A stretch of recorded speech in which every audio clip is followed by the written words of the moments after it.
جمهدا waxaan leenahay naga guura boqol sano ka hor saasoo kale la yiri naga guura in leenahay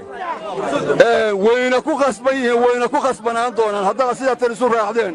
waxaan kala rabaa inaan idin sheego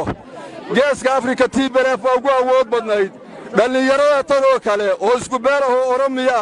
baardi sababa ka qabsatay meesha la yiraahdo Liibiya saasoo kale ahayd Masar saasoo kale ahayd Yemen saasoo kale ahayd waxaan ogahay hadafkiinu inuu rumoobayo hal qodob baan idinka codsanayaa dhalinyaro idinka ah oo ilmaadeeradiina oo aad garanaysaan oo aanu rabno kuwa kan iyo idinku inaad isku hadaf noqotaan baa magaalada joogta waxaanu rabnaa dhalinyaradaas iyo dhalinyarada ilmaadeerada inay isku dhicin waana meesha qudhooleena kaga faa'iideysanayo waadna wada garanaysaan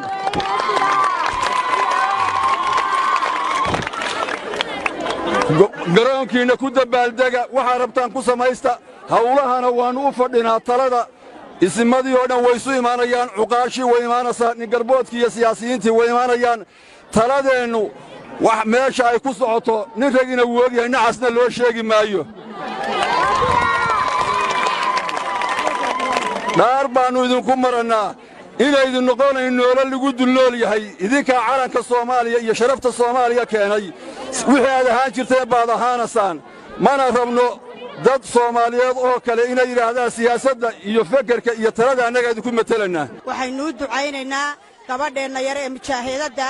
ee maanta qaliinka ku galaysa Hargeysa ilaahay baynu waxaynu uga baryaynaa inuu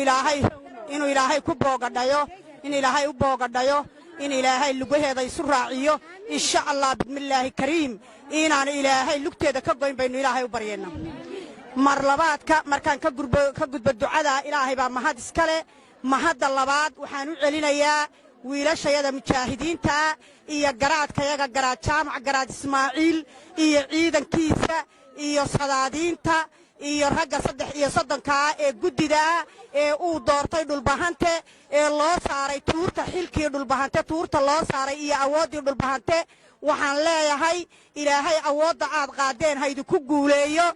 garaadkayagana waxaan leeyahay garaad mar labaad baanu kugu caana shubaynaa insha Allah inta waxa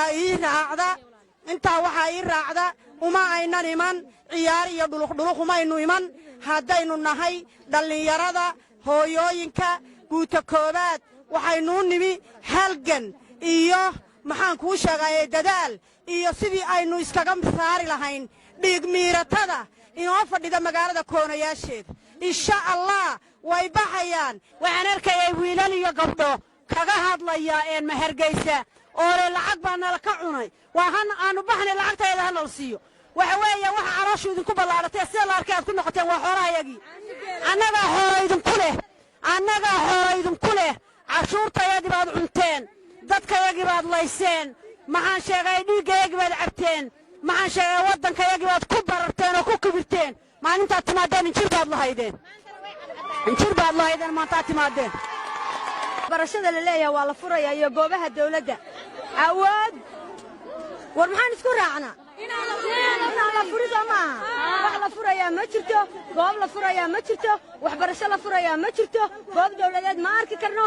labada goobood niman kale waxbarashadii hal la furayaa u furayaan annagu waanu dagaalamaynaa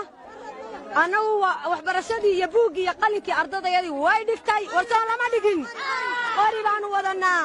siida horaan taagannahay magaalada dhexdeedaan ka dagaalamaynaa Somaliland hawga dhamaato way arkaan waxa shacab isku soo baxay horena way u arki jireen horena waa u dagaalan haddana waan dagaalamaynaa waxaan halkan tacsi uga dirayaa dhammaantii ku geeriyootay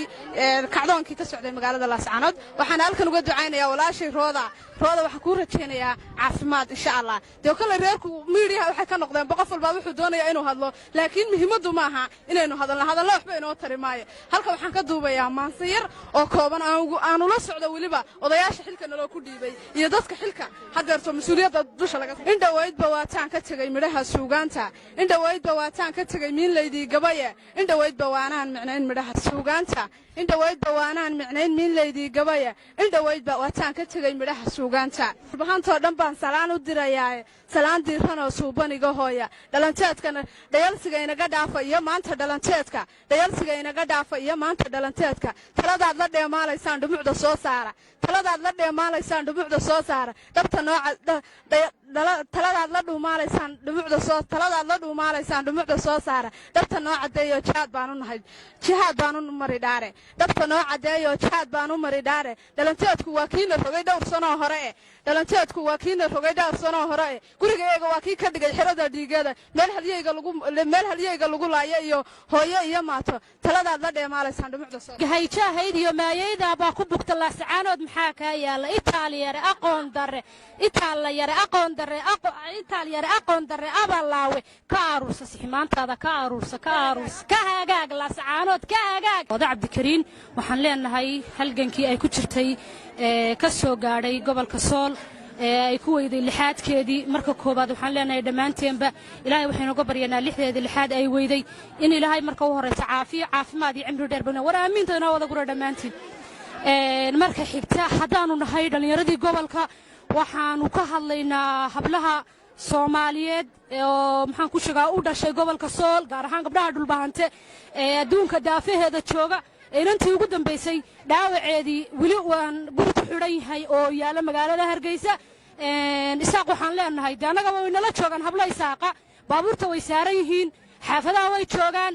way dhaxeen waa la dhalay marka waxaan codsanaynaa hadaanu nahay gabdhaha gobolka Sool in laga daayo taxadidada loo geysanayo hablaha dhaxdinta ee gobolada jooga guryaha iyaga way joogan gabdho la qabo annagu waxaan samayn karnaa way baxayaan gabdhaha Hargeysa iyaga ka yimid Hargeysa waxay u gudbaan garoowe ayagoo baasaboor doonaya marka waxaan idinka codsanaynaa hadiidan joojin darooyinka waa markii labaad marka xigta waan naga dhimasho badnaanaysaan uga ducaynaynaa hooda Dr. Cabdikariin oo gabdhihii mujaahidiinta ahaa ee wax ku noqday gobolka Sool magaalada Laascaanood gabadha birito qaliin bay galaysaa lugta laga goynayaa baa la yiri ilaahay waxaan uga baryanaa